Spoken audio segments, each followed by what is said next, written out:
All right, everyone, we're going to get the meeting started. If you could please return your seats and we'll get going here in just a second.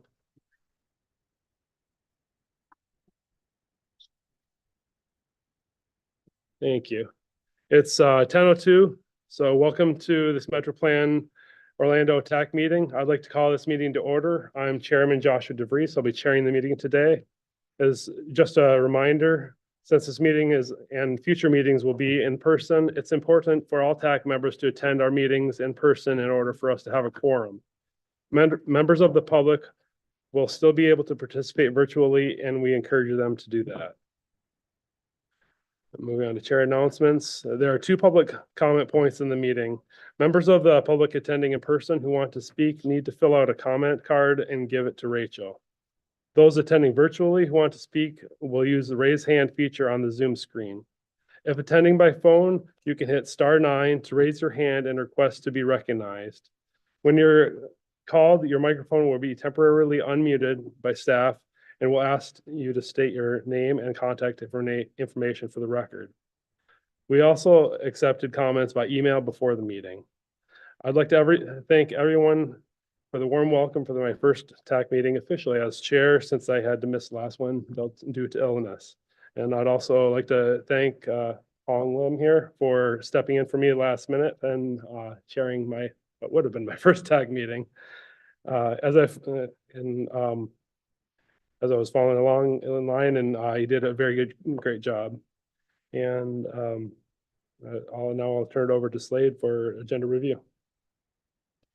All right, thanks. Welcome again, everyone, to TAC.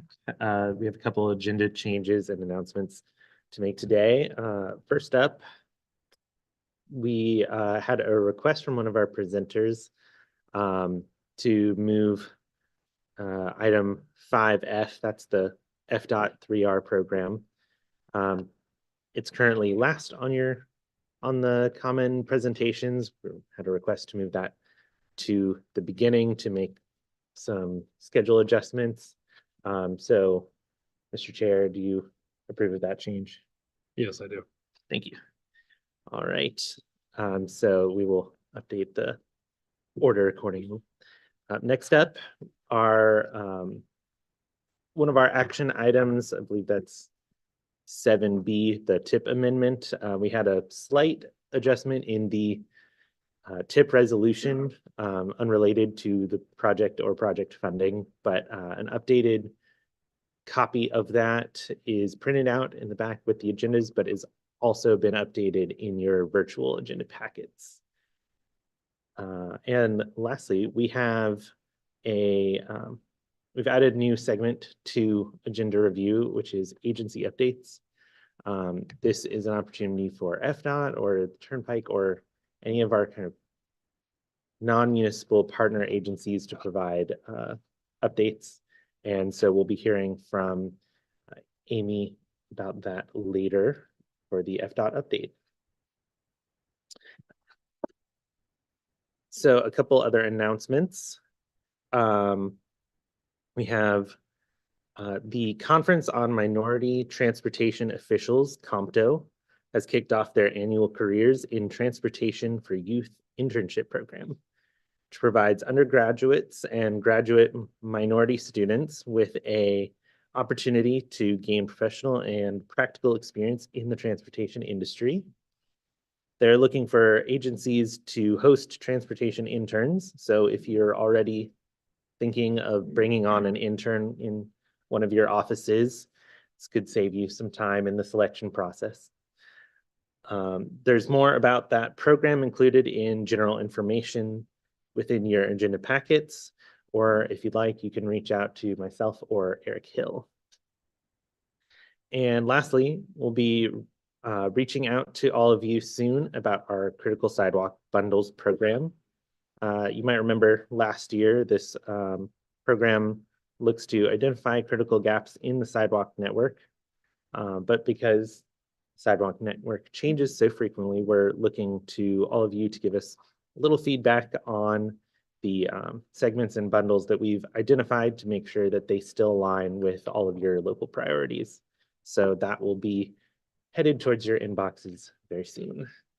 And with that, I will turn it over to Amy to give our FDOT update. Thank you. Good morning. Thank you, Slade. Good morning, Chairman and committee members. My name is Amy Beckman. I am the FDOT District 5 liaison assigned to MetroPlan, and it's my pleasure to be bringing you the agency report for February. First off, I wanted to wish happy National Engineers Week to all of our engineers, and thank you for all you do. I wanted to take a second to point out in tab 4, we have updated the formatting to our construction report. We've included maps and project number hyperlinks to the CFL Roads website for your ease. If you have any additional feedback on the report, please let me know. We're happy to hear it and to make this a more valuable tool for our partners. A few very quick celebrations that we have for recently completed projects in Orange County. We were able to complete the safety project on State Route 50 West Colonial Drive and Westmoreland Drive. It included upgrades to traffic and pedestrian signals, as well as a raised concrete traffic separator.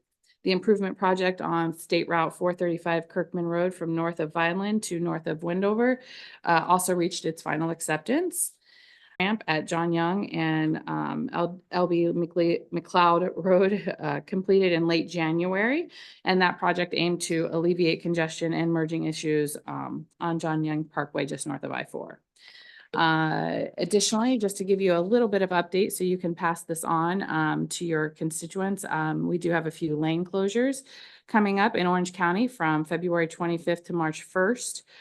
There will be intermittent nightly lane closures on the right lane along eastbound and westbound I-4 from Central Florida Parkway to Darrell Carter Parkway.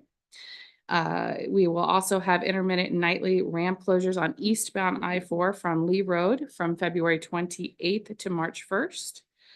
In Seminole County, we have both the Lake Jessup and Geneva Drive detours continue to be in place through February for the Oviedo Ultimate project. And February 26th to March 1st, there will also be from 9 a.m. to 5 p.m. the outside northbound lane of Aloma Avenue, State Route 426, will be closed from Via Loma Drive to Chapman Drive for sidewalk improvements. Two very quick upcoming events to wrap out my report. Tomorrow, some of you may be aware, February 24th, FDOT will be celebrating the opening of the Wekiva Parkway with a community festival at Neighborhood Lakes Trailhead in Sorrento. It should start around 7 a.m. and last until noon. There will be guided nature tours, bike rides, booze, music, a nice little festival along with the official opening ceremony, which will begin at 9 a.m. There will also be informational open houses in early March to take place to update the public on the construction at Sand Lake Road and Darrell Carter Parkway. A virtual option will take place on Wednesday, March 6th from 5 to 7. Advanced registration is required and can be done at fdot.tips/I4 meeting. Alternatively, there will be an in-person option on Thursday, March 7th from 5 to 7 at the Rosen Event Center at 11184 south of Popka Vineland Road. One of the most important aspects being discussed at this open house will be the informing of the public of a new traffic pattern. The initial phase of the Diverging Diamond Interchange, or the DDI, is coming soon to I-4 and Sand Lake Road interchange, and so it is going to be important to have the public's informational put out for that project. And with that, I conclude unless you have any questions. Thank you. Sort of a question. It's not a question. Sure. Your new updates are Yes. much better. They are a great improvement. They were a couple years ago, they changed them and took away pretty much anything useful. They were pretty much useless. So the new ones are much better, and I really appreciate it that you guys did that. So Thank you. Thank you. We're trying to make it valuable and a quick glance so that you can get to what you need as fast as possible. Thank you. Thank you, Amy. Thank you. And now I'll turn it over to Mike Wilson for the safety moment.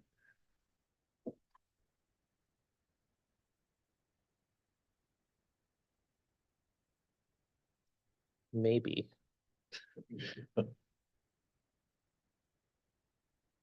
Okay, well. In the meantime, Lisa, do you want to go ahead and call roll? You give Mike a little time. Yes, good morning. I will ask all committee members to keep your microphones muted until called. Barden, Here. Bates, Here. Henry for Brock. Here. Lopez for Carson, Here. Cash. Here. El Hasar for Castellero. Castro, Here. Chester, Here. Cornelison. Rhodes for Coulon, Here.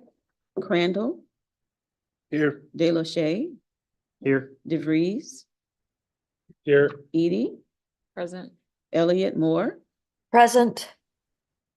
Hamza, Hardwick, Hartley, Here. Dredge, Here. Kamal, Yeager for Kane, Present. Rumor for Krug, Lim, Here. Witten for O'Keefe, Parker, Price, Hoyam, Here. Reiki, Richmond, Robinson, Here. Rowe, Here. Sanders, Here. Sonorens, Here. Smith, Present. Story, Here. Sudemeyer, Wharton, Here. Martello for Williams, Yeargain. Here. Mr. Chair, that concludes the roll call, and we do have a quorum. Thank you. Thanks, Lisa. And now I'll turn it over to Mike for the safety amendment. My apologies. Thank you. Good morning, everyone. Our safety moment for March is it's Florida Bicycle Month. Florida does things a little differently, as we do in so many ways. Rather than being in May, we do it in March, so it's a little bit cooler.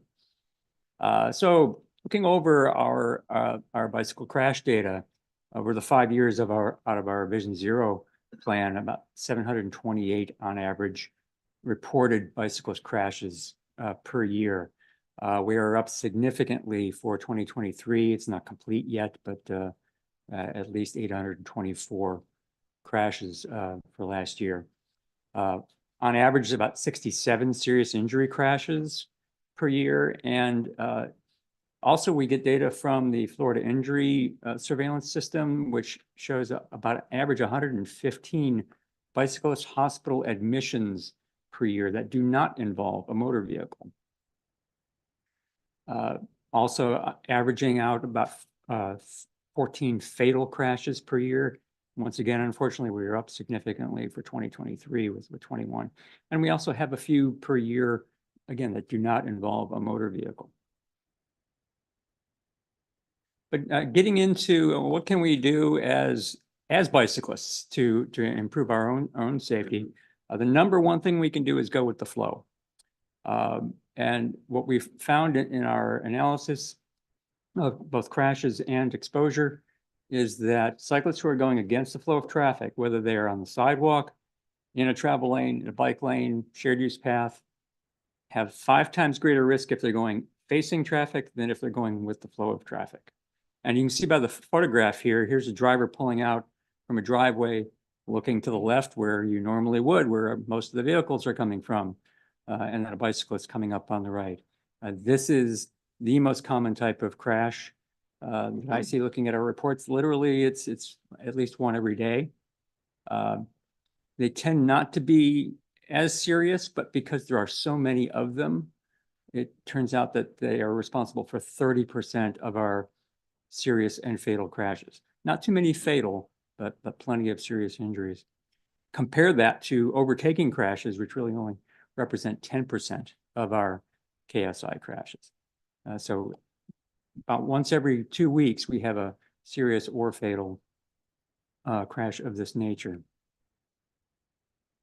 The other really important component is being conspicuous at night, using lights at night. About 25%, a quarter of our bicyclist travel is at night. About 30% of our KSI crashes are in darkness, and over half of the overtaking KSIs. When we look at just fatalities, over half of the fatalities are at night and nearly 3/4 of the overtaking fatalities. Again, looking at our exposure data and these crashes, it's 5 times greater crash risk per bicyclist mile traveled for going for riding at night. Now, what we don't have in that data is information on how many of the cyclists are lit, how conspicuous they are. That's not terribly clear in the report data. But anyway, that concludes my safety moment for this morning. Be happy to take any questions. Any questions for Mike? Yes, Matt.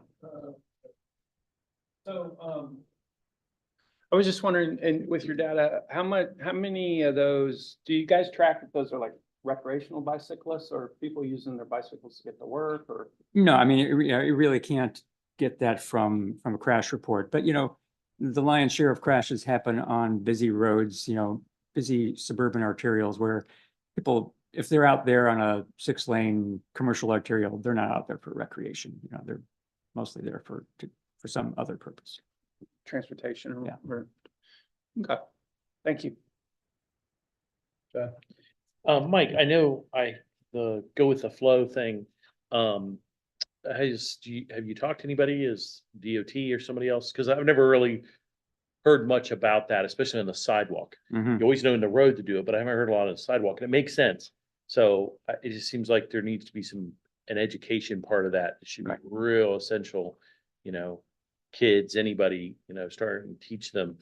No, you should, if you're on your bike on the sidewalk, get on the other side of the street. Don't go against the flow. Right, and unfortunately, it's not that simple of a message. Okay, if we're talking about a 6-lane arterial, do you want to cross that road twice in order to go with the flow of traffic? So yes, there are things that you can do when you're planning your route to minimize going against the flow of traffic if you're aware of that. But then also, how do you handle that, at that point of conflict, making sure that you don't make the assumption that the driver is aware of you. Because, 5 seconds of looking to the left and a bicyclist, could go from having been totally invisible to being right there in front of the vehicle. So, yeah. It's not an easy. Like 434 where we Right. are, I mean, it's just a 4-lane road, but easily somebody could plan their path when they crossed up the street to just stay on that side and then cross down further rather than cross there and come down. Mhm. And it would make a big difference. I just Yeah. know we've had so many times where, especially these new bicycles, the electric ones are coming so fast. You don't necessarily, I look, but I know a lot of people, they don't look the other direction because they're only looking the way the cars are coming. Yeah. And so But that's you know, the if your challenge. if your origin and your destination are on the same side of the street, then Yeah, that that's means you hard. have to go. But if it's not, you have facing to change traffic. anyways. Yeah. Stay on the other side till you get down further, then cross at the next signal. Yes. It just be safer, so. Right. It's good information, thank you. Any other questions? Yeah, real quick, Mike, sorry, because this is really interesting to me because the trail system that Orange County operates, and we're constantly arguing, discussing, I should say, with developers about building new driveways, building new entrances across the West Orange Trail. It's a big issue lately. And other trails that we have. Is there a place I can get this data so I can share it with those that think I'm being difficult when I tell them that we need, the most minimal amount of crossing? We understand they need access to their property, and they need to cross the West Orange Trail. But at the same time, do they need 3 or 4 of them when Right. one would be sufficient, in Mhm. my opinion? So if there's some data that I could get to help me with that case. Absolutely, I can I'd provide that to you. appreciate that. Yeah, and I think also it's also a matter of design. Yeah, maybe we minimize it, but also how do we design that one that we've narrowed it down to so that to minimize that risk there, and that there are things that can be done there as well. Any other questions?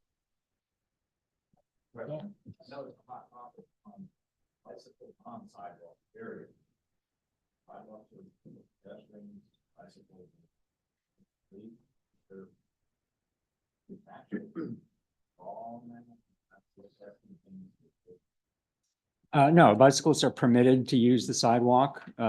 When they use the sidewalk, they have the same rights and duties as pedestrians. And so when they're using the roadway, they have the same rights and duties as drivers. Thank you. Are powered bicycles though allowed on the sidewalk?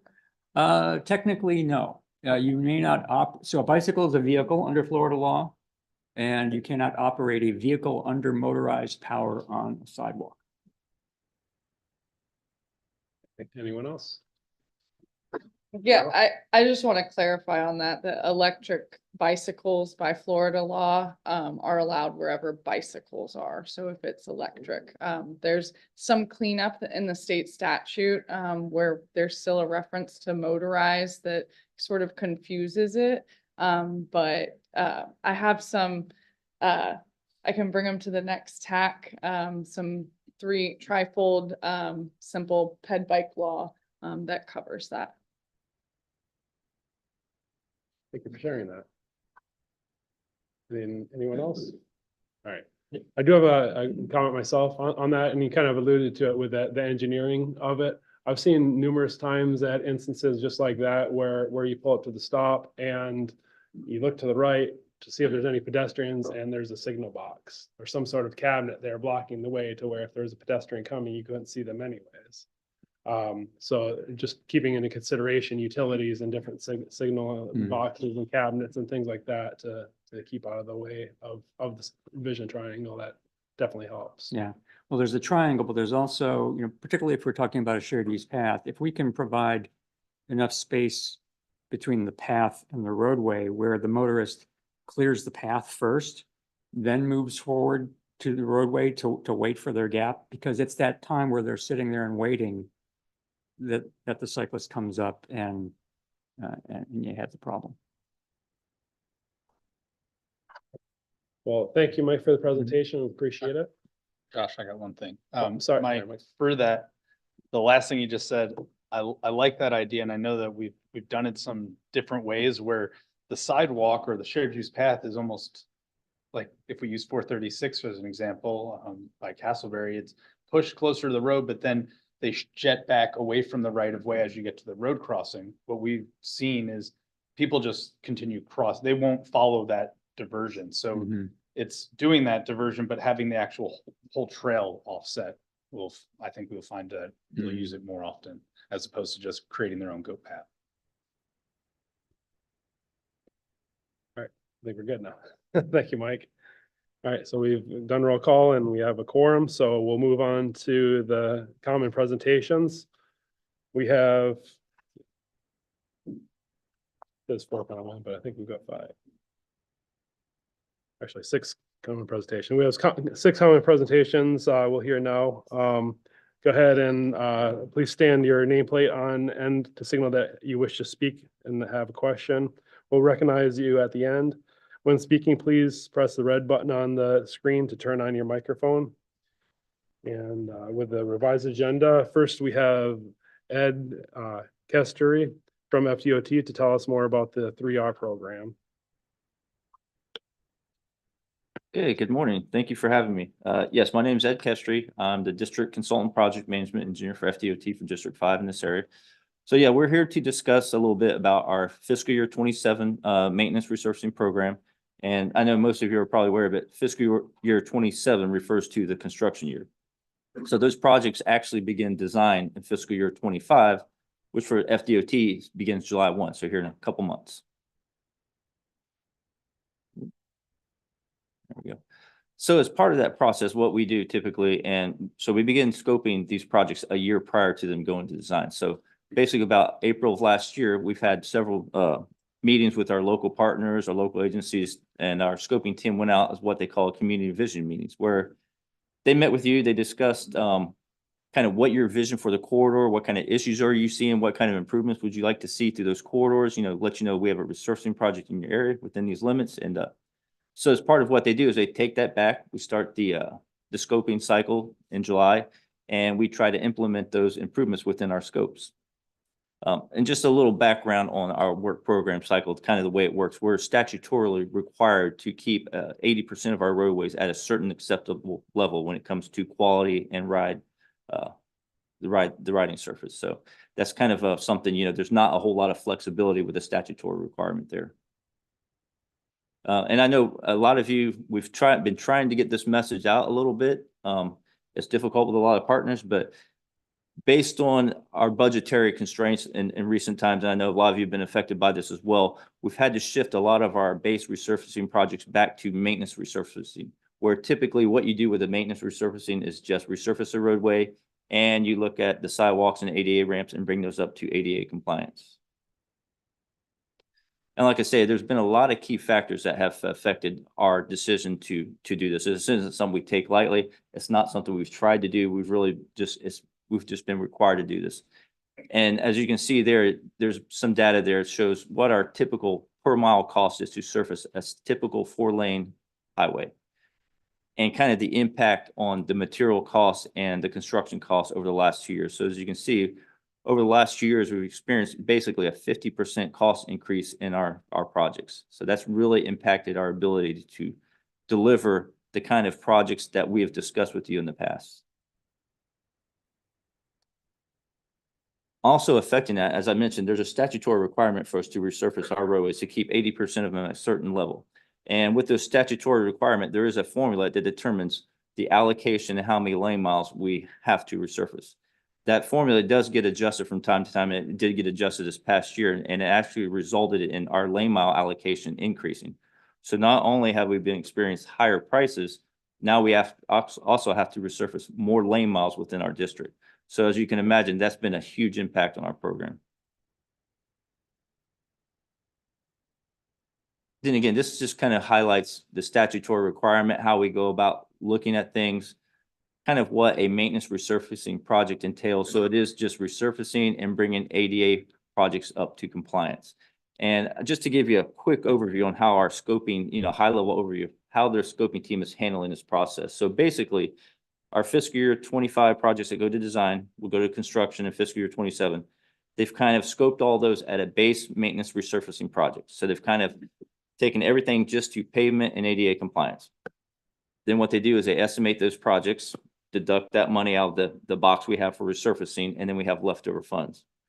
So with those leftover funds, what they've been doing is they've been going back to these projects, kind of prioritizing them, looking at some key areas where we need to make improvements.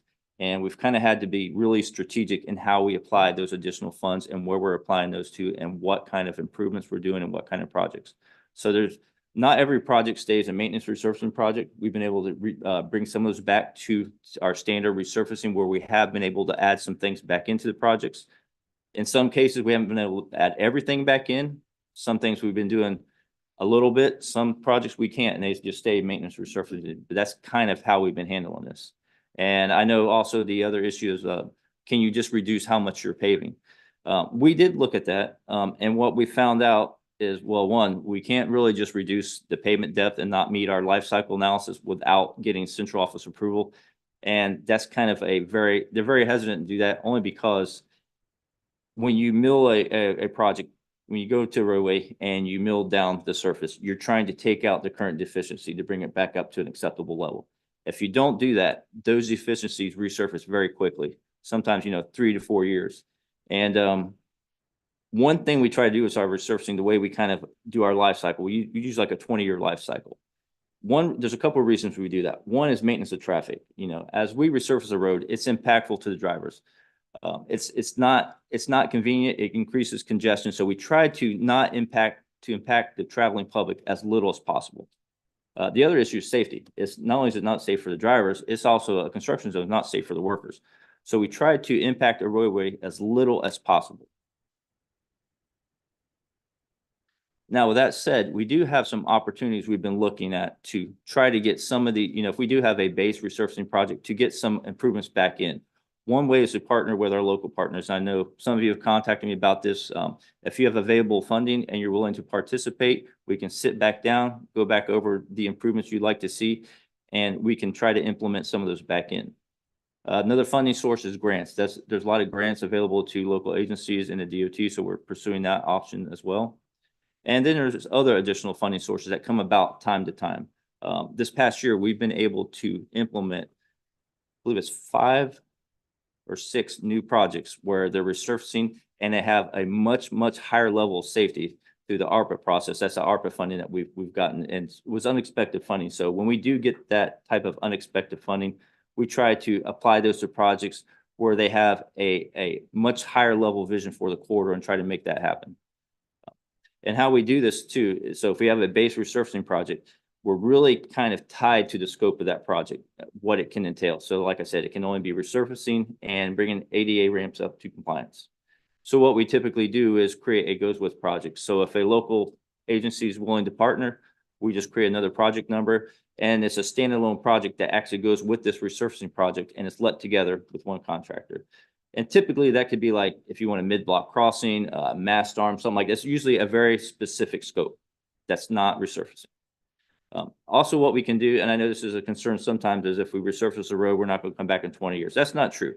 If there's a real need and if funding becomes available somewhere, we can always create a standalone project to come back out and address those concerns. So some of the key takeaways from this is work program factors of influences, basically budget and rising costs. Like we stated, project costs have gone up about 50% over the last 2 years, and that's really impacting our ability to maintain our roadways and create these additional improvements within the resurfacing program. Maintenance resurfacing projects, like I said, the allocation has increased. So we're actually resurfacing more miles with basically the same budget that we had previously. And then again, there's other opportunities. So we can partner with local agencies if you have funding that you can contribute to help improve, get some of these improvements in, grant opportunities and so forth. And with that, that's the end of the presentation. Now, like I said, I'm the district consultant project manager. We do have a scoping team that handles this stuff. They work on this day in and day out. And Celine Brown, she is our scoping manager. That's her contact information up there. So if you do have any questions, concerns, you want to talk about a project, you can call or email her at any time. You can always call me as well anytime. We're willing to talk about any project that you wish to talk about. Any questions? Thank you, Ed. Nick? Thank you, Josh. One question I had was on those construction costs that the department's seeing. Is that per lane mile or center line mile? That's per lane mile. Okay. Yeah, and so what we did, we have a lot of different type of typical. So that was based on what we do a lot of. This is a 4-lane typical standard roadway you would see. Okay. And just for reference, in case anyone in the room is interested, we're seeing somewhere between 14 and 18 million per center line mile on widening from 2-lane to 4-lane facilities. So for context, we're seeing pretty similar numbers and about the same percentage increase as well year over year. Yeah, they've seemed, I've noticed over the last 6 to 8 months, they've seemed to kind of stabilize. Now, that doesn't mean they've gone down. Those high costs have just remained. And it's due to material shortages. There's lead time, like a mast arm now. If you want a mast arm, it's almost 18 months lead time to get that. And to be honest, there's just a lot of work out there right now. So the availability of contractors and manpower is also a factor with that, the rising cost. Would Celine be the best contact about communication moving forward? At least I know with my jurisdiction, it's been lacking, kind of just reaching out with different opportunities and different things included in the meetings. Would Celine be the best person to? Yes, she would be the best person. And I do apologize. I know some of you, and Shad's one, I talked to him prior to this meeting, that you found out about this sometimes through our scoping processes and us meeting with you, that these projects you thought were going to get extra improvements in it, they're now back to maintenance resurfacing. Like I said, we have a lot of agencies, a lot of partners, so we're trying to do the best we can to get that message out. It can just be very tough to do that, and that's why I'm here today. This is kind of one of the best ways to reach the most people at the easiest time. So For clarity, we weren't reached out for that either. We were left out of that. So I just Okay. wanted to make sure that we're kind of yeah, in the loop with. Okay. we're working on improving that process. But yeah, Celine's definitely the best person to reach out to. Any other questions? All right. Before I go, I do want to say one thing. I want to say thank you to Laura. We had a public meeting this past Wednesday. It was a 1-mile resurfacing project, just over $3 million. So it seemed like a very small project, but it turned very controversial. And we were able to turn the project around, and we appreciate her support, the city's support, Commissioner Ortiz. They really helped us out getting this project back on the right track. So I just want to say thanks. Melissa, did you have another question? All right. All right. Thank you, Ed. Yep, thank you. Appreciate it. Going back to our agenda here. Next, we have Alex Trauger with Metro Plan Orlando to give us a presentation on the MPO planning process for 2024. Good morning, everyone, again. This is a presentation kind of similar to what we had done last year, this month. Really more as a heads up, kind of noticing some of our future activities that will be in front of you over the next few months. So kind of a heads up, things to stay tuned on, and things that you're likely going to be receiving emails from my staff over the next few weeks to months. So things to pay an extra close attention to. Again, so I'll be covering that briefly today.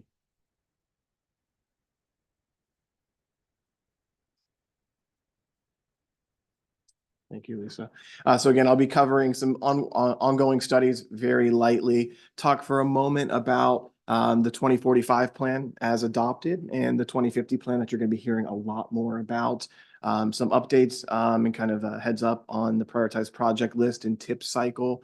And then I'll speak and give you guys a little bit of an introduction overview about a new federal requirement that MPOs are required to satisfy later this year. So as it relates to ongoing plans and studies, you've heard a lot about our active transportation plan. That is our regional bike ped master plan. We're so appreciative of everyone paying close attention over the past 16 months as we've prepared that. You're going to be hearing a presentation on that over the next couple months. And again, that's going to flow into our 2050 plan as a bike ped needs assessment, similar to that TISMO master plan that Eric's going to talk about later on.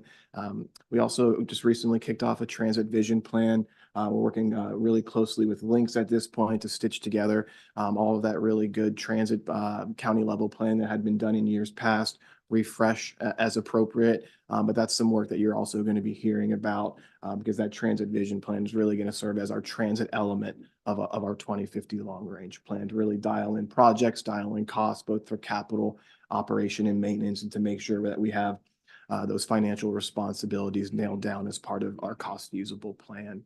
You're going to hear more from Eric again on the TISMO master plan. And then later this year, earlier this year, we kicked off our EV charging readiness study. Eric and his team are leading that. And at future meetings, you're going to be hearing a lot more about those efforts. So we have a lot of work that we talked about last year, that important work that we know we needed to spend extra effort on before we got into the long range planning process. So we're kind of delivering as committed, but we still have a lot of work ahead of us. Taylor's going to be coming up a little later, and as she presented last month, we do have our 2050 MTP update in process, but I think it's really important for me to note that until that 2050 plan is adopted, which is currently scheduled for December of 2025, our 2045 MTP is the plan of the land. Once our 2050 plan is updated and receives board approval, it will supersede the 2045 plan, and that will become the plan. So until then, you're likely going to see amendments to the 2045 plan throughout the year to keep things consistent with a lot of the phasing and cost overages that many of you are experiencing. So that's a living document. We want to make sure that it is representative of the work program and our priorities moving forward. So you might have agendas this year where you're going to have an update on the 2050 plan and an amendment or a modification to the 2045. So just something to keep in mind. Taylor and I will do our very best to kind of make sure we keep things really clear as you guys are taking actions and having discussions. So there's really clear expectations moving forward. So that's as it relates to 2045, but you'll be hearing more about 2050 later on. As it relates to our prioritized project list and transportation improvement program, those core products that we typically kick off and really next quarter. So, Slade made an announcement a little bit earlier. We are we like to maintain existing priority projects that we have. We will be updating the critical sidewalk bundles. As Slade mentioned, we're going to be coordinating directly with our local partners here shortly to start getting y'all's feedback in advance of the prioritization, in advance of that PPL update cycle, so we can make sure we can include your feedback in that first draft.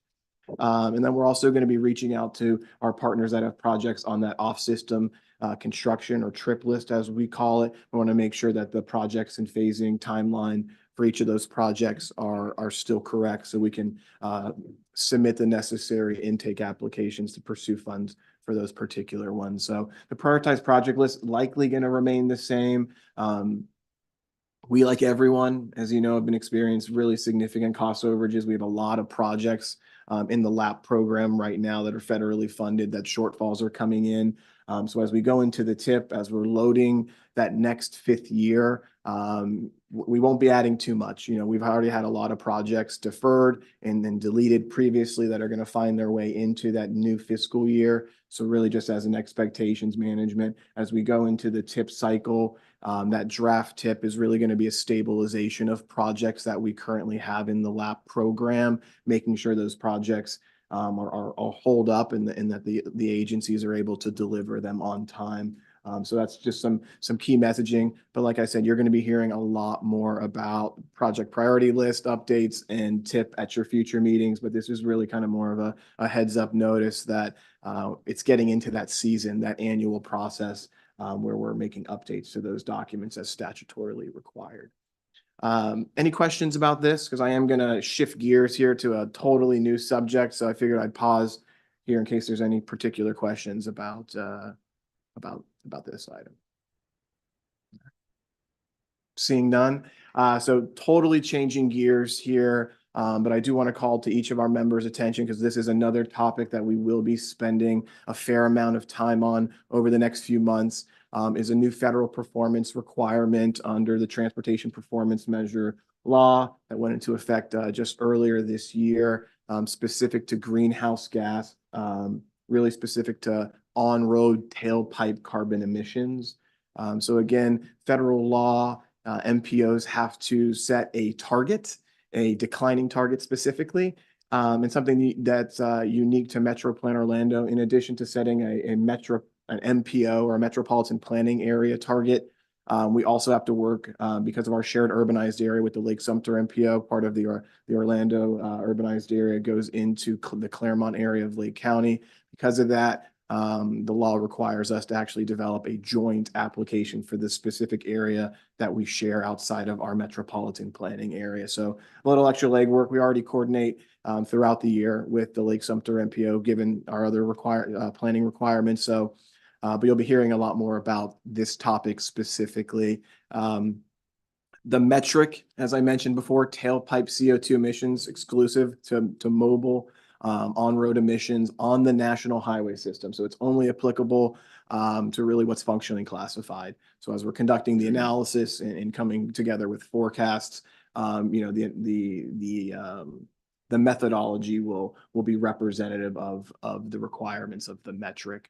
In the performance measure, as I mentioned, we have to set a declining target from the reference year. Reference year in law is calendar year 22. The first target year in reporting requirements are 2026, right around the corner. So we're already kind of 2 years into that period. So we're gonna have to make do in target setting.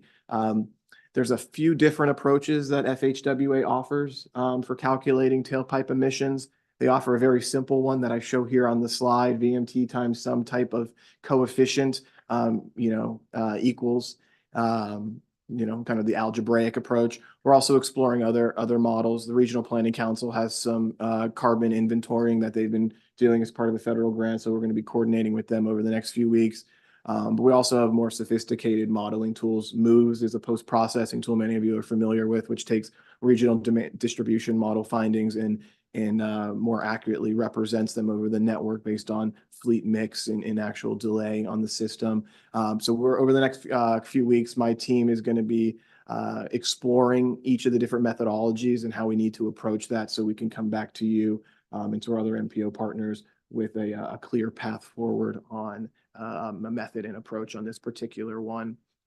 To add to the fun, on this particular greenhouse gas performance measures, the state of Florida, along with 21 other states, have filed against the federal government. They have overstepped the bipartisan infrastructure laws requirements on the carbon reduction funding program. I know we have provided that information to our board, the different letters from DOT, kind of back and forth. Good news is FHWA, consistent with those negotiations, has extended the deadline. So we had, DOT had originally missed that February 1st deadline, and they had communicated that they would not be participating to US DOT. But as part of that negotiation, they've extended the deadline for all of those 22 states so they can pivot accordingly. Irregardless of the state's action, federal law does require MPOs to take to take action on the performance measure. So even though the state DOT, and as you know, for all of our performance measure, Metroplan Orlando typically supports statewide targets. This one's going to be really unique, but we're going to have to develop our own method and approach given the situation at hand. So you're going to be hearing more about this here. Based on the abeyance memo that the FHWA put out just a few weeks ago, the new targets, or the new deadlines, May 29th for the state, September 25th, 180 days after that.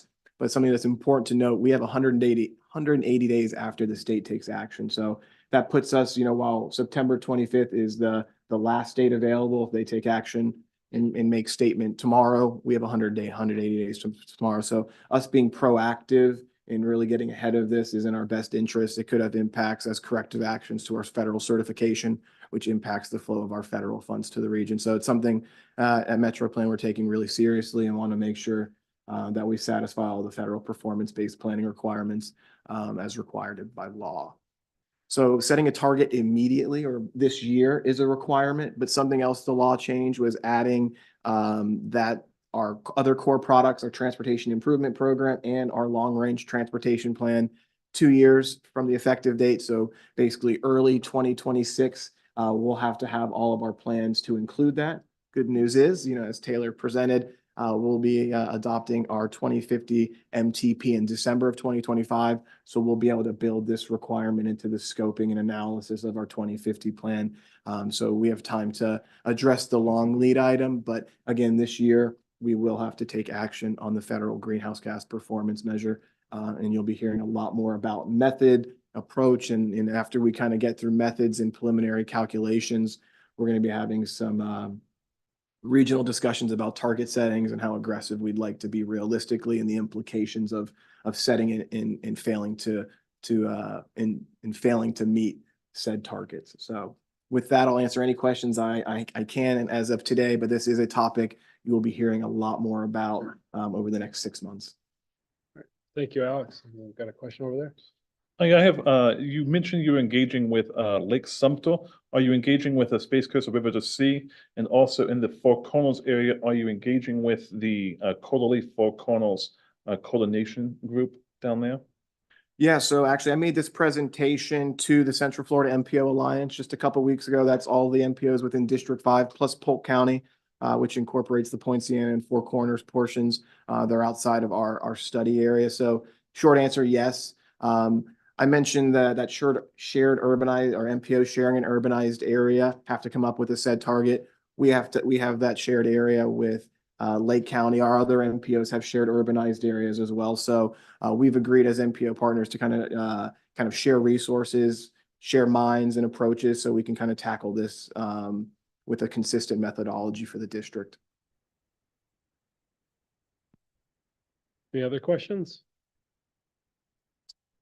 All right, seeing none. Thank you, Alex, for the presentation. All right, and next we have Mike Wilson with Metroplan Orlando to give us an update on the Vision Zero process. Good morning again. Thank you, Mr. Chairman. Vision Zero update this month. First, want to talk a little bit about how things are going with public engagement. We talked about the map-based feedback. I just wanted to give you a little update here to kind of break down what we've been seeing as far as the contributions on there. The chart there showing what modes people are concerned about when they're reporting these issues. You can see driving being on top, but walking and bicycling also very high. And just an example here of somebody sharing a photograph of a car that ran off the road on a road where they think there's the traffic is moving too fast. So getting this kind of good qualitative data from people. Many of you attended the FDOT State Safety Strategic Plan There was a really big success, really good feedback from law enforcement and educators in the morning and from the advocates and committee members in the afternoon, lunchtime, and then we had, board members and many of you in the afternoon.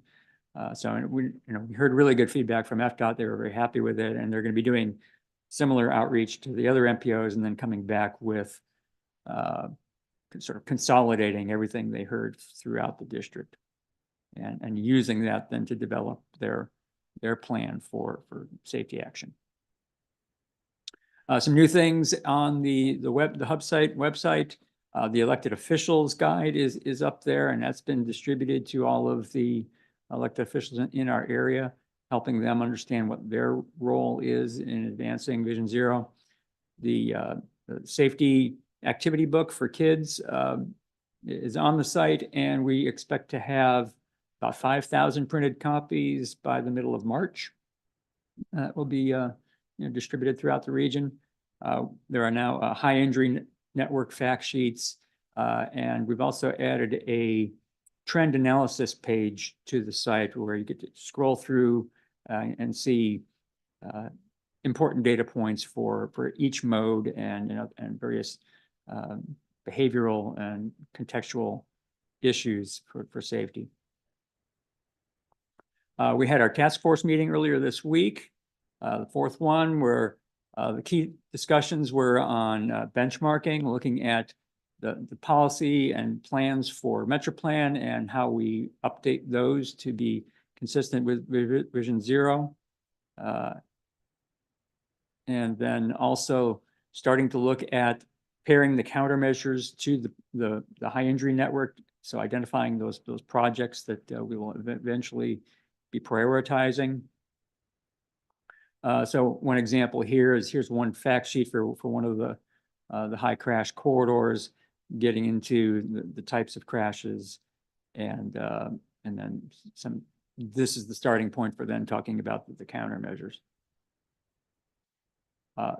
The task force also talked about prioritization, looking at the categories that we'll be using for prioritizing the projects that you see here. And then big news is the SS4A grant cycle update. So the notice of funding opportunity was just released a few days ago on the 20th. This was about 2 months earlier than we expected it to be. And so that means that our applications are due a couple of months earlier than we expected. So implementation applications, for built environment projects are due by May 16th. Making that even more of a challenge is that they must reference an eligible adopted plan that have been adopted by the end of April. So that really puts us in a tight spot. We're really not able to provide a completed, a good quality plan, by the end of April. Now, there are still opportunities for applications for additional planning and demonstration projects. And you can see the deadlines. There are 3 deadlines for those, one in April, one in May, and one in August. So we will look at those and encourage you to do so as well, as to what can we do in that interim between developing the major plan and getting to implementation. So there are plenty of opportunities still within that. And next steps, again, just reviewing the project schedule. We are in that prioritization and policy component of the plan, and still hoping to wrap up by spring. But now we don't have that deadline, so we can maybe spend a little more time to really get these plans refined to the level that we want to see. I want to actually turn it over to you all to talk about what you are seeing in your local level plans. If anyone has anything interesting, some aha moments, some innovations that you want to share, this is your opportunity. And then after that, I think we can get back to questions. I'm sure people have some questions about the NOFO situation. All right, does anyone have anything they'd like to share about their local Vision Zero planning process or updates that they've got? All right, well, I'll kick it off. I'll just give a, oh, sorry, okay. Go ahead, Kenny. Hi, Kina. What I did notice in our local Vision Zero is that even though City of Castleberry is a 7 square mile jurisdictional boundaries, you seem to be the highest in when it comes to Seminole County and let me see how to say it, the statistics and everything. We're higher than Seminole County itself, and we're pretty much one of the smallest cities. But that's only not because of our local roads, but because of FDOT roads, and in particular 436. So we do spend our money on trying to make our local roads safer. But it's just, to me, the aha thing is that DOT is what we kind of were, as Kelly would put it, astounded when the RRR turned into a POP project, and it was like, okay, this roadway in particular is causing our numbers to soar way high. But I know that's maintenance, and I know sometimes maintenance is a different pot of money than, construction and different things like that. But it would be helpful if they also program some funds to assist the local agencies with making the roadway, the DOT roadway, safer. That was the aha that we. All right, thank you. All right, I'll just kind of give a quick update on Osceola's Vision Zero process right now, with the help of Kimberly Horn and Jim's team, who I think we're making some really good strides. We held the steering committee meeting actually yesterday, and where we talked about the county's KSI statistics, top collision profiles, countywide potential county measures, and next steps were discussed. We'll also have 3 public workshops coming up that I'm hoping some of you can attend or let your friends and family know about. We've got one on the 27th of February at St. Cloud Community Center, one on March 6th at Champions Gate Omni Resort, and then again on March 7th at the Valencia Poinciana campus. Then we'll also have 2 pop-up events planned for, the first one is March 2nd, coming up here pretty soon at the Sheriff's Office Community Appreciation Day. And then again on March 23rd at Kissimmee's Cowtown Festival, which is downtown Kissimmee. And we've been going through policy recommendations that are underway, and then in-person county staff work sessions being coordinated to go through the policy recommendations on the policy side. So we're making some good strides and appreciate being part of the process.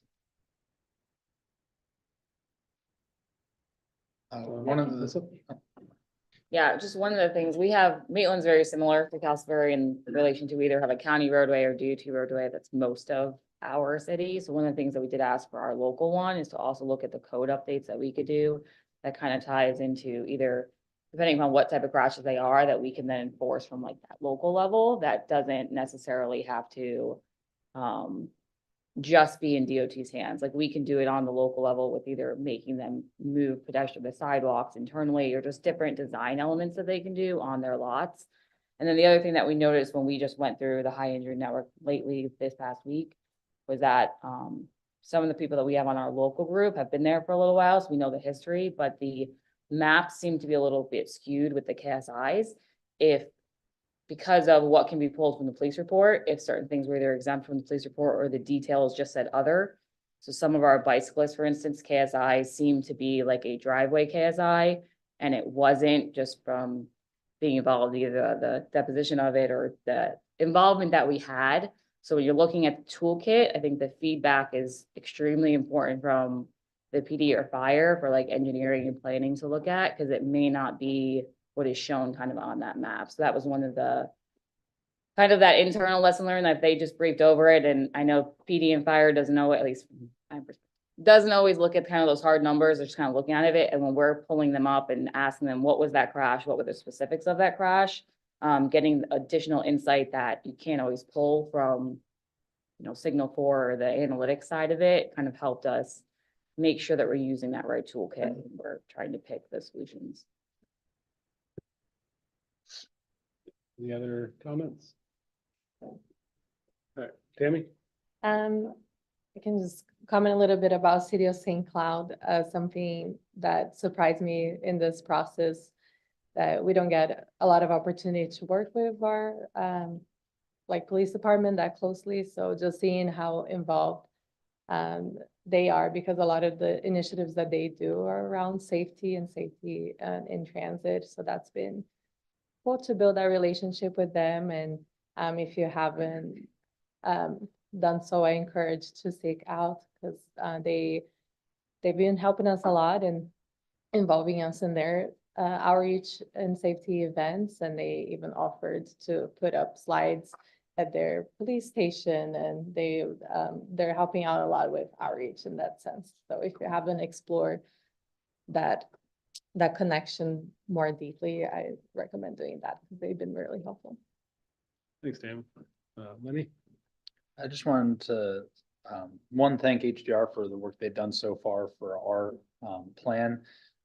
The public engagement is something that I know we're all busy, but to actually have the people that are dedicated to your organization going to those and not just relying on the consultants, because you may have a more in-depth knowledge of an area, or I've noticed when we went to our senior event a few weeks back, by talking to the residents there, I learned a little bit more about issues that maybe they're seeing that our department doesn't even know about. But it's also, they see someone from the organization, they understand that you all care. So I know everyone cares about this, but trying to have the right people going to those events definitely help. And we saw a completely different group of people for our nighttime events as opposed to our daytime events. So trying not to have it all after work or all in the middle of the day to get that full group of your residents. Thank you. Anyone else? All right, turn it back to you, Mike. Okay, well, that's all I've got. Just if anyone has any other questions regarding Vision Zero, now is the time. So. I have a comment on the, from the task force perspective. I'm really excited to see that we're thinking about incorporating some crash modification factors into how we prioritize and rank projects. So I just wanted to highlight that because it can get lost in the slides, because that will feed into our metropolitan transportation plan and our prioritized project list. So I think it's a great way to capture how we really want our projects to have measurable safety benefits as we allocate federal funds. So kudos to the Metro Plan staff on that. Thank you. Okay. All right. Well, thank you, Mike. Appreciate it. All right. And next we have Taylor Laurent from Metro Plan Orlando with a status update on the 2050 MTP. Good morning. I feel like I've been teed up. There's a lot of hype on this. So I'm Taylor Laurent, and I'll be providing an update just on kind of the ongoing work, recent meetings, and kind of what to expect in the near future for the 2050 MTP. More information about this is included in your agenda packets under the general information section if you need to see it written out. So for our ongoing work, we've got a lot of different pieces getting started. As I mentioned, we just kicked off in January, and we're getting all these individual tasks going. So that includes our public participation plan, existing conditions and area profile work, as well as looking at our travel patterns and origin destination analyses, our existing use of the current system. The goals and objectives, which I think we're going to have a lot of discussion about coming soon. We're looking at the 2045 documents now and seeing where any updates would be most appropriate moving forward for 2050. And then for our technical analyses, we're continuing our coordination with FDOT on the regional planning model, as well as beginning our congestion management process update as well. So as we kind of move forward, this slide will likely get longer. We'll have more moving pieces and moving parts, but I'll try and keep it organized for you. And when it comes to recent meetings, thank you to those who were able to tune in for our first 2050 MTP technical workshop, which was February 8th. For those who weren't able to attend, had a conflict, the recording of that meeting is available on YouTube. I've got the link here for easy access. But in general, we talked about the background and purpose of the MTP, really defined those technical workshop roles and responsibilities so we can continue getting excellent feedback from our partners throughout the entirety of this process, as well as did a deep dive discussion about the individual core tasks and activities that we're going to include in our 2050 plan and what milestones we'll be achieving as we get to each of those different activities. But that's the highlights version of that meeting. Looking forward, we do have another technical workshop planned for April 11th. That'll be a Thursday afternoon at 2 p.m. You'll be receiving a calendar invitation for that shortly. And a preview of that agenda, that's where we're going to really deep dive the goals and objectives for the 2050 plan, and also begin a discussion about the drivers of change and future trends that we can expect and should plan for 2050. So as I've hinted, we're still here at the beginning, but I wanted to include this for reference so you can see that more needs assessments will be coming online in the near future. And I'm happy to answer any questions if you have them, but I wanted to keep this short and sweet for you today. Thank you, Taylor. Are there any questions for Taylor? Seeing none, thank you. All right. Next, we have Mary Ann Horn with Metro Plan Orlando to tell us more about the regional transportation plan for all.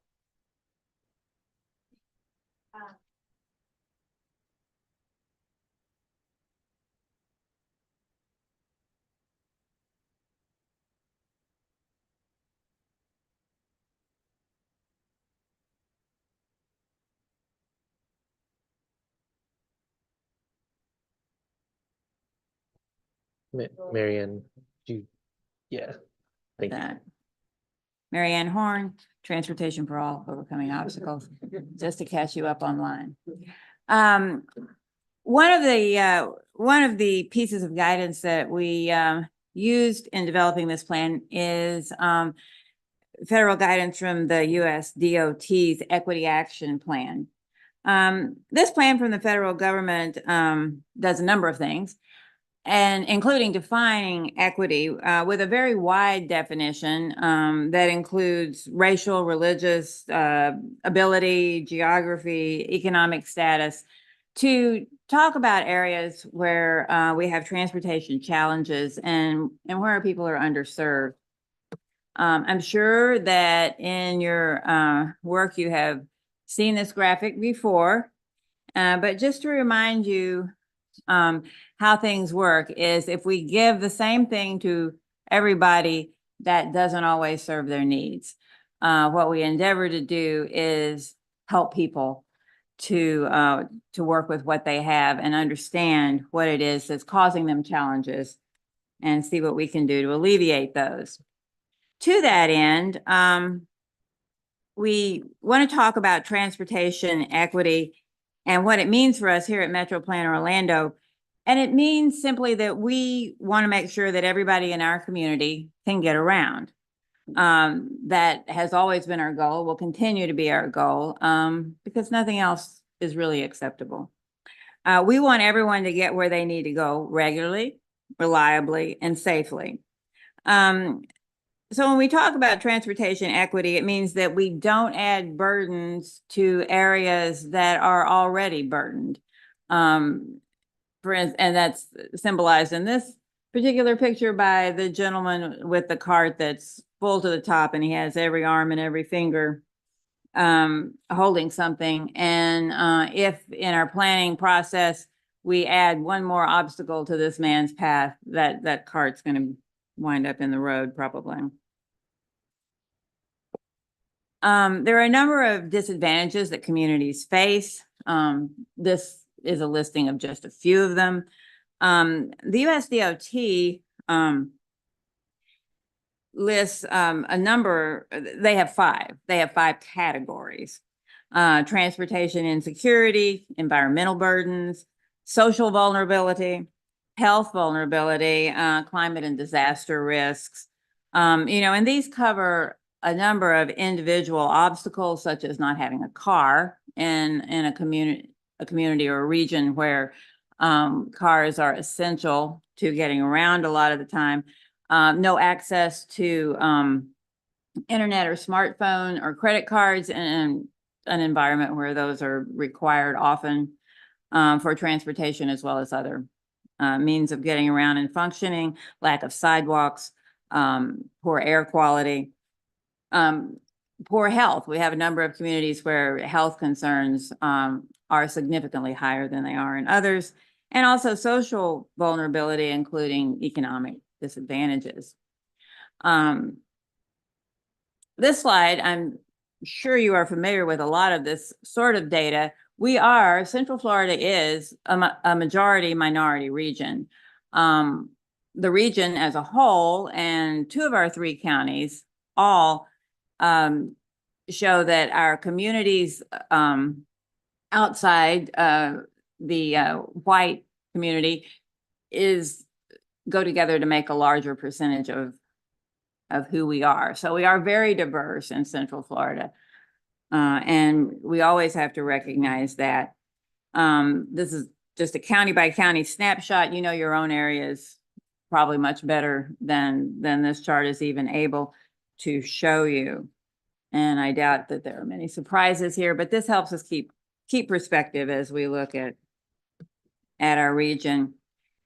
And this is a look at the key pieces of our Transportation for All, which is also known as our equity plan. And this new plan is going to centralize how Metro Plan Orlando incorporates sort of transportation equity in our planning process.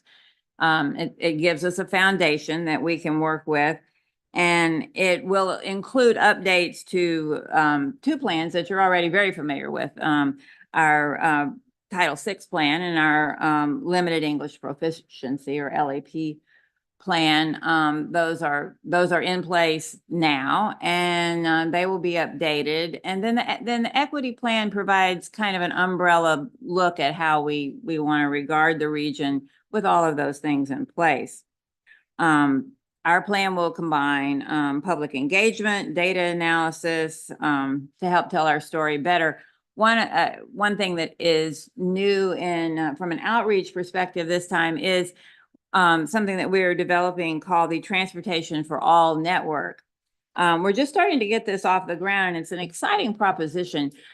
We have engaged a consultant, the Polis Institute, which has a lot of experience in doing these sorts of things. And they have helped us assemble a list of a number of agencies, large and small, throughout our region. Many of the names on that list will be very familiar to you. Some of them you might not have heard of, but all together they help cover a wide perspective of social and educational and medical and other types of needs throughout the region. We hope to bring together representatives from as many of these as we can to simply talk to us about what they see in their segments of the community and help inform us as to where we should be looking to have a more robust plan and a better approach to this. So more on that in the future, but that's going to be a lot of good dialogue, we hope.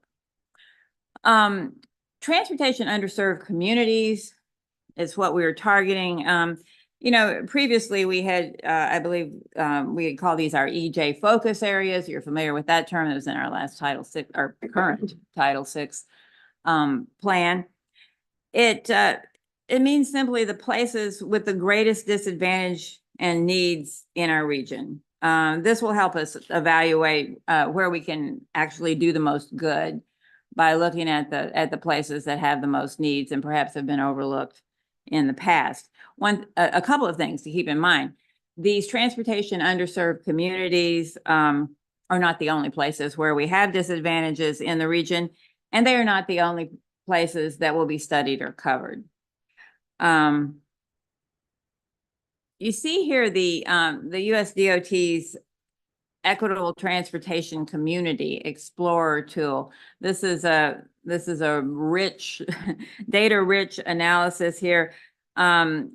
This is an application that overlaps, a number of GIS layers and shows a cumulative burden like we were talking about before, the burdens on different communities have different experiences resulting from underinvestment and other features.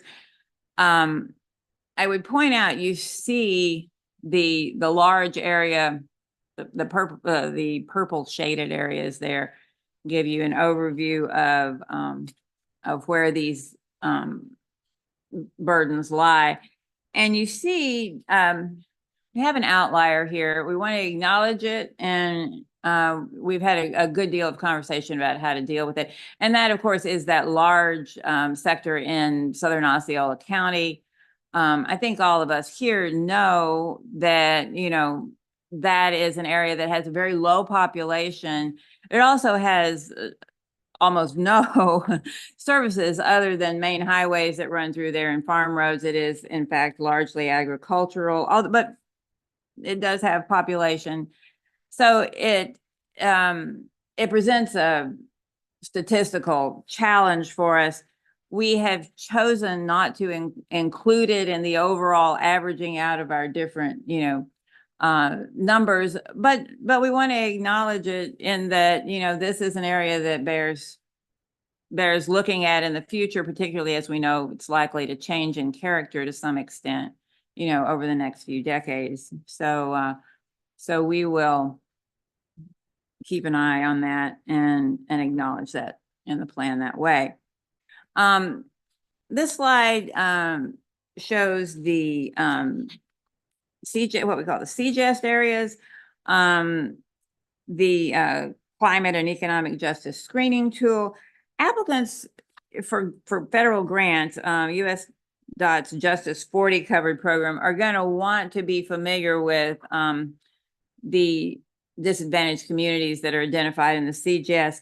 For our purposes, we also want to acknowledge this. We intend to show where the overlap is. This is very similar to the other tool, to the ETC, but not exactly the same. And so we want to acknowledge that. We want to deal with that so that we can show how they more or less align and how they combine for a full picture. You see again here our proposed, more up close look at our proposed transportation underserved communities, and a little bit of information there about where in general they fall. Again, acknowledging the outlier effects of that large Osceola tract.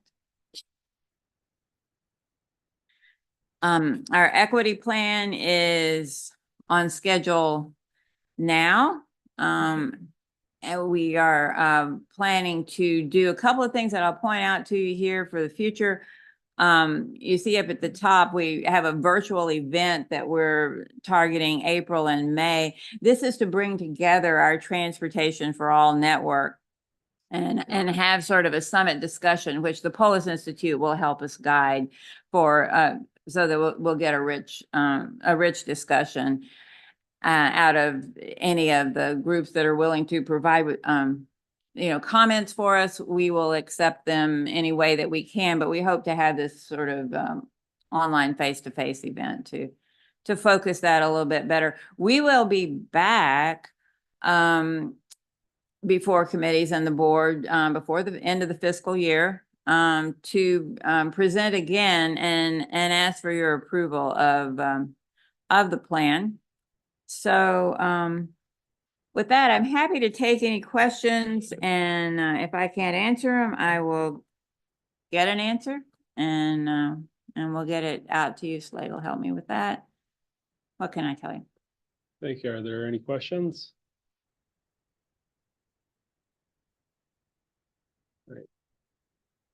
Okay, All right. you'll hear Thank- from us again. Thank you. And you'll see us again. Thank you. All right.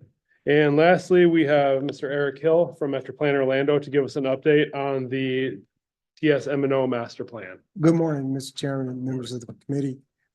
This morning, I'm just going to give you an update on where we are with the TSM master plan. It's been a while since we've given this update to our committees, but the genesis is again to how do we move forward into the 21st century with information communication technology, but also how this is going to fold into the next update of the MTP. So we started with the steering committee. It's represented by the jurisdictions that have most of the maintaining responsibilities of our roadways and networks in our 3-county area. The agencies with the asterisk, those are ones that have their own resources. And what we're going to be programming and recommending is the use of funds for TISMO for the partners of our agency. We've had 6 meetings since we started, roughly every quarter. Our next meeting is March 20th, which will be our last meeting to confirm the list of projects that we've identified and strategies. Kimberly Horn is our lead consultant. Jim Wood is with us this morning. So moving on, TISMO. I'm going to just go ahead and use this as a definition. I like it. It's just the use of information communication technology to improve mobility, reliability, and our environment. There's not much of our lives that's not touched by technology now. And that's going to continue if you believe in artificial intelligence. That's just going to continue. And it's only makes sense for us in the transportation industry to start to implement even more the use of technology. Here are TISMO strategies that are pretty well known. I always like to include my own strategy at the bottom there. There's low technology and there's high technology. Well, the high technology, I think everyone's familiar with. The low technology are agreements that can exist between the maintaining agencies, between our different agencies, in terms of how we can share data, perhaps, how we can address a challenge together and work on that. So that I consider low tech. Here's the scope of work. We are pretty much down to task 6. We've completed the goal, the vision, the goal and objectives, and that's been done through documentation at the stakeholders. Existing conditions, we've gone through a couple of interviews with our stakeholders. We started with, what is it you need and where you see some gaps. And we've even done another round where we've asked them, okay, now that we've identified everything, we've recommended some strategies, is there anything else? Which is we've identified the needs in strategies in task 4, spoiler alert, funding. There's not much else that we are going to be able to suggest as a funding opportunity that doesn't already exist, with the exception of what's being offered at the federal level in terms of grants. The regional architecture is pretty much a mechanism for us to make sure that our services, our devices, the agencies are all working together. And there's an attachment to the use of federal dollars for TISMO projects. So they have to be part of your architecture. And then the last thing is just how we are prioritizing these projects and the evaluation process that we're using. So the vision, again, how can we leverage the investments in technology right now and with what's emerging? The goals are similar to our last MTP. They're pretty much going to stay the same in the next update. And this is part of how we are going to prioritize these projects. So the gap analysis. We did the interviews. We looked at current status.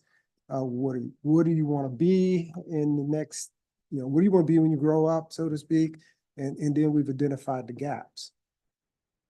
So in terms of the needs, and we've broken them down in these dimensions here, infrastructure and system, that relates to the use of the ITS architecture, making sure that those connections are there. And if those connections are not there, how do we update the architecture? And the architecture is maintained by the department. And again, this is there's an attachment to federal funding and use of the architecture. Strategies and operations, how can we be more innovative in how we procure our TISMO projects? How can we do more in terms of looking at evaluation of these TISMO projects and improving the case and adding value to projects?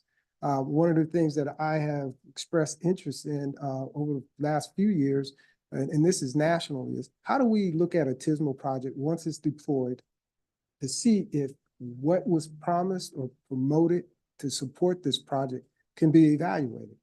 Now, it's kind of tricky because many of these TISMO projects are connected to something else. So how do we break that out? But I believe there's opportunity for us to do something like that to show value from these investments. And then the last one, agency and organization, has to do more with workforce and then culture. Always proud to say that here at Metro Plan Atlanta, we baked TISMO into our culture here. And I believe that most of our committees, certainly our policy board, know what TISMO means. We wanted to make sure we were doing some outreach. So back in September, we hosted our Community Advisory Committee at the Regional TMC, Transportation Management Center at FDOT. And they were wowed by, what goes on in the background and what they learned. Jeremy Dilmore was a gracious host and great tour guide. And this was a good time for us just to hear from them. And one of the connected nationally here locally that we got from a couple of our members was, how can we use these strategies to address some of the event venues, egress and access from these, to and from these events that we have in the region. And certainly across Central Florida, there are many venues, entertainment venues that draw crowds. And how do we use technology to address that? Yesterday at the TISMO consortium meeting, we had a representative from the Orange County Convention Center to talk about MegaCon. And this was new to me, but MegaCon it's one of these events that they have, I guess, annually for different genres. I can only think of Star Trek as one, but this has been an event that has been successful. And each year it grows and grows and grows. And each year there's a transportation challenge that they have to meet. And so how can we use TISMO to address those? Strategies, we used the department's guide, and there's a host of strategies that we were able to pull from. We wanted to align them with our goals in the master plan. The focus area. What is it that we want to focus on? Is it communication gaps? And how are we going to do that? Is that going to be more fiber, or is it going to be something else? And then what are the challenges with implementation? This is where collaboration can come into play. The regional ITS architecture, I mentioned that earlier. It's not something that's, it will put you to sleep, but it's not something that you want to spend a whole lot of time with unless you are someone who likes technology and like to get into a little nerdy stuff. But I chose this one because there's one for every strategy, every mode of transportation. But this one talks about how we integrate the various modes together and what devices and connections need to be made and who's responsible for providing the service. I talked about the prioritization that we're going to be doing. And again, the goals align with the MTP. You see the criteria that we are using, and then the data source that we're going to use to rank these projects. And you see the points associated with each one that we're going to be using in the evaluation. This is, again, continuing with the goals: investment in economy, access and connectivity. I will call attention to for goal investment in economy, criteria regional project. We developed a rubric for the Central Florida MPO Alliance to prioritize to prioritize TISMO projects. Several years ago, the TISMO consortium believed that it would be important for TISMO projects to be on that alliance list. And these are projects within the district.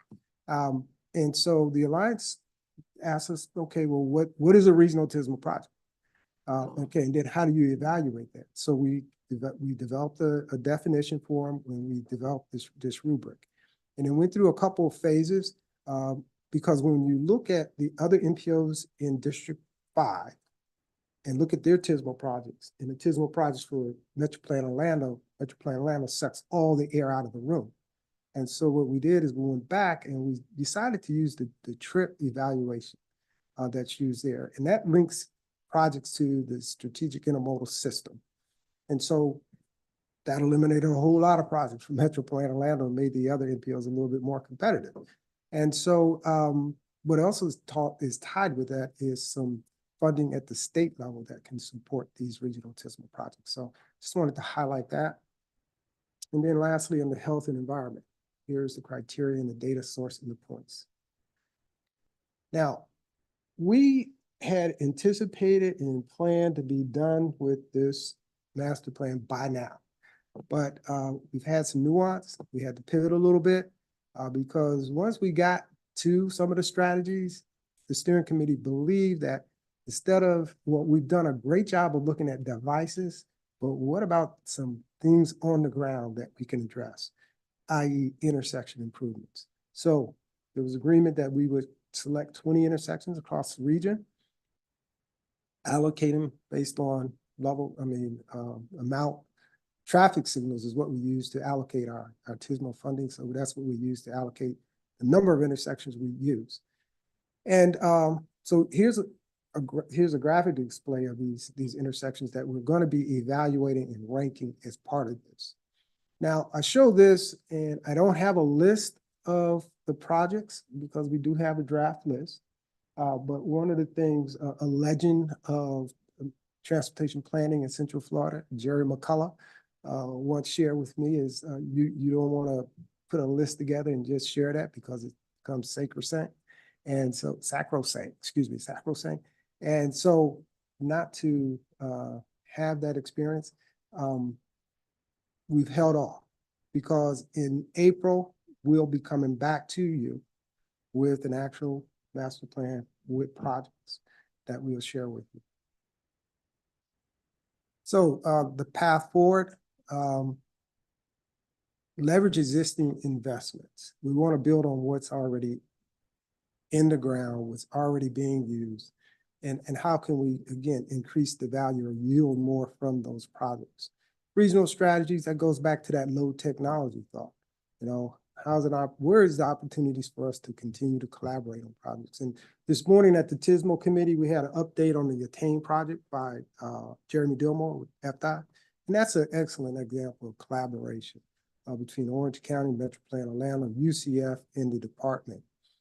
Further considerations, we have the active transportation plan, we have the Central Florida Vision Zero effort, and other modal plans that we want to be able to look at investments in corridors. And certainly those corridors where we have some technology are prime because again, you know, this is one of the areas that technology is certainly going to have a huge impact on. And so where we already have a footprint in place, we should just build on that. And then lastly, artificial intelligence. On my trip in this morning, I'm on I-4 and the variable message sign says, all lanes closed. Right. So many years ago, I used to have to pull out a map and open it up, right? Well, my phone told me how to get here. I didn't ask it, it just did. But those are the kind of things that AI is going to be doing, not only, you know, in our lives, but certainly in terms of transportation. So, Mr. Chairman, that wraps up my presentation and I will address any questions. All right, thank you. Does anyone have any questions for Eric?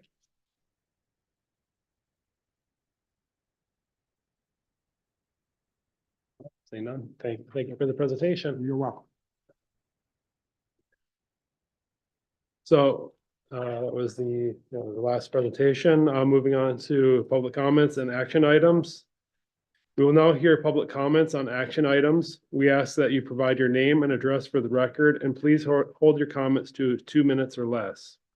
If any members of the public wish to comment and are joining us virtually, please use the raise hand function and you will be recognized, or dial *9 on your phone keypad. We'll send a prompt to unmute your mic. Do we have anyone joining us virtually who would like to make a comment? Mr. Chairman, we have no hands raised on the virtual side. Right. Thank you, Rachel. And do we have any members of the public attending in person that wish to make a public comment? We have not received any. All right. Thank you, Lisa. And are there any written comments that were submitted before the meeting? We have not received any. Next slide. Then moving on to our action items, the first item is approval of the January 26th, 2024 TAC meeting minutes, which are in tab 1 of your agenda packets. Do I have a motion to approve the minutes? So moved. Second, Chad Smith. All right, so we have a motion and a second. Is there any discussion? Who made the motion? Laura. Laura, okay, thank you. So we have a motion and a second. Any further discussion? All right. Seeing none, this is a voice vote. All in favor, state by saying aye. Aye. Any opposed, like sign? All right, seeing none, that passes unanimously. Our next action item is an amendment to the Transportation Improvement Program. More information can be found on tab 2 of your agenda packet, and Jason Sartorio of Metro Plan Orlando will tell us more about that. Good morning, Chairman and committee members. My name is Jason Sartorio. This morning I have one tip amendment for you. Additional information regarding this amendment is located in tab 2 of your agendas. Today's amendment is for a resurfacing project on State Road 535 from north of US 192 to south of International Drive. The amendment will increase construction funding in fiscal year 2024 due to scoping changes and cost increases for materials. As I mentioned earlier, you have some additional information regarding this amendment located in tab 2 of your agendas. With that being said, unless there are any questions, we are asking for your vote of approval of the amendment. Thank you. Thank you, Jason. Do I have a motion to recommend the tip amendment? This is Chad Smith. I move to approve the tip amendment. All right, thank you, Chad. And we have a motion. Is there a second? Second, Centerlands. All right, thank you. And is there any discussion? All right, seeing none, this is a voice vote. Sorry. This is a voice vote. All in favor, state by saying aye. Aye. Any opposed, like sign? All right, motion passes unanimously. And our last action item is the submittal of the fiscal year 25-26 UPWP to FDOT. Alex Trauger from Metro Plan Orlando can tell us more about that, and you can find more information on tab 3. Thank you, Mr. Chair. TAC members, if this is a follow-up item, an action item specific to our draft unified planning work program, which as I presented last month is code for our internal operating budget for Metro Plan Orlando. It's a 2-year budget, looks at and focusing on this one particularly, July 1st, later this year, fiscal 25 and fiscal 26. It is a federal requirement for us to expend federal planning funds and also for us to pass funds through directly to links. And as I mentioned, it is an operating budget, so it does include a description of our work, where those funds are located, and the consultant services that will support our work efforts. Last month, I gave you a preview presentation, more of a heads up that this was coming, as it does every even year. But this cycle, we are asking for our advisory committees and board for the draft approval of this document for purposes of submitting it to FDOT for their review. This is a typical schedule based on statute and the MPO handbook. We'll pass this off to DOT after our board's approval. DOT Federal Highway will review for consistency, and then we'll get updated revenues, respond to any feedback that we receive, and we'll be bringing this back as a final version during your April-May cycle in time for that statutory deadline of May 15th. To make sure the budget is in effect for July 1st of this year. The document itself hasn't changed. The structure of the document has a little bit of a facelift following some of our new branding. But as it relates to kind of substance, content, structure of the document, we still have the 10 core sections like we have for the past 2 years. I know in the past we had changes to our consolidated planning grant and we streamlined some of these tasks in years past. But we're running with the structure that we have now. We really leaned it out as much as we can. Most of these tasks now our statutory requirements. You'll see task 200 at the very bottom. That supports our pass-through of funds directly to links for their strategic planning service, for their strategic planning work. I mentioned these last month. These are the planned projects. These are included directly in Appendix H of consultant services. So these are the works that we may require consultant services for. A few of those projects are completing things that we started this current year that need to find their completion in the next year. We heard a lot about you're going to hear a lot about the 2050 plan. So our budget is really centric to that. But we're going to be continuing a lot of our corridor planning, feasibility support, as well as the other value-added services that we do with the big data analysis using streetlight data. So we're going to be continuing that moving forward. Our budget also includes an update to our public opinion research in fiscal 26. We're going to be kicking off some of that work here in the coming months. You'll be hearing about our 2024 public opinion survey. This one is the budget for that next 2-year one, since this is a 2-year budget. Looking at revenues, this slide has not changed from the last time I presented it to you. Again, calling attention that our current year fiscal 24 budget, we did receive that SS4A grant, which is administering all of the regional and localized action plans. So we have a significant revenue surge in our federal line item there. But as we go to fiscal 25, fiscal 26, these are more typical revenues for us, absent of any discretionary or special funding that we may receive. So going back to that $8-9 million range is more typical for our operating budgets based on federal formulas for those planning funds.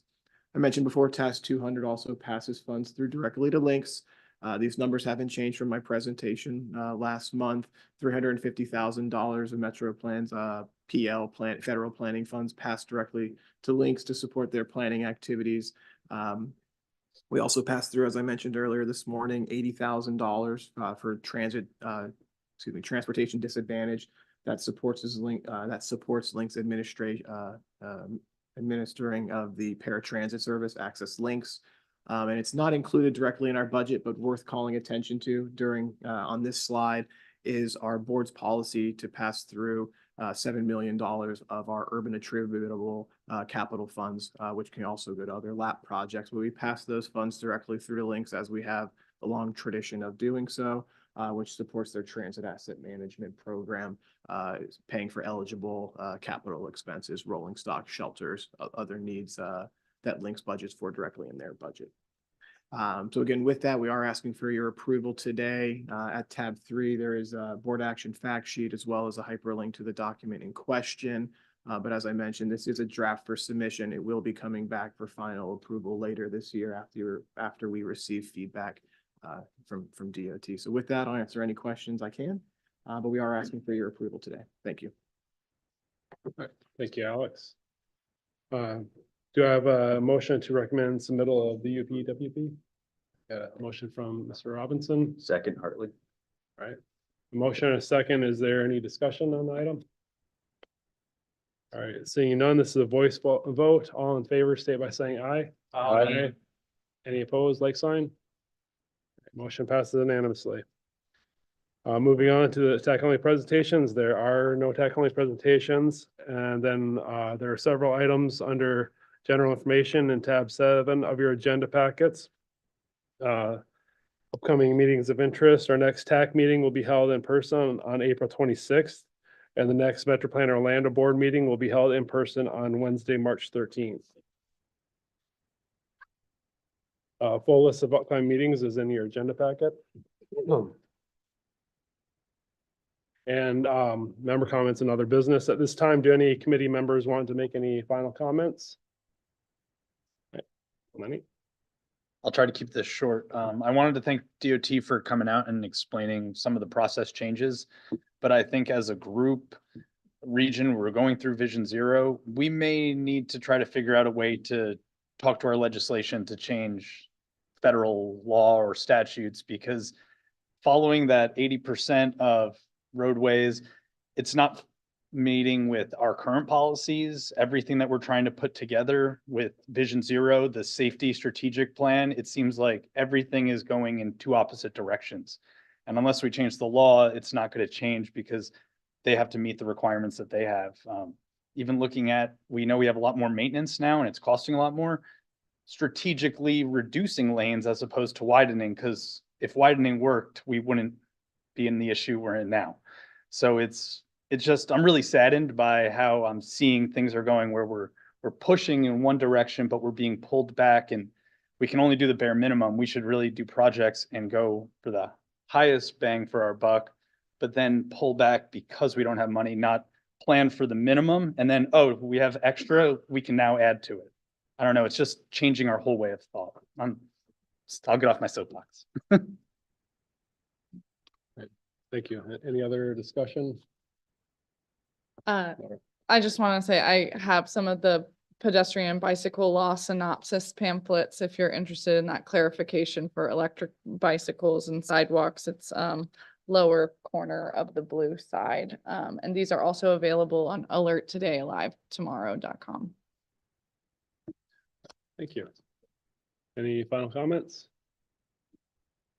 All right. So move on to the public comments. If any members of the public wish to comment and are joining us virtually, please raise your hand function and you'll be recognized, or dial *9 on your phone keypad. We'll send you a prompt to unmute your mic. After you're recognized, please state your name and address for the record and limit your comment to 2 minutes or less. Do we have anyone joining us virtually who would like to make a comment? There are no hands raised on the virtual side, Mr. Chairman. All right, thank you, Rachel. Do we have any members of the public attending in person that wish to make a comment? We have not received any requests. All right, thank you, Lisa. And are there any written comments that were submitted before the meeting? No written comments received. Thank you, Slade. And if there's no further business, we stand adjourned at 11:48. Thank you. Good job, Coach. Thanks. Great job. Thanks.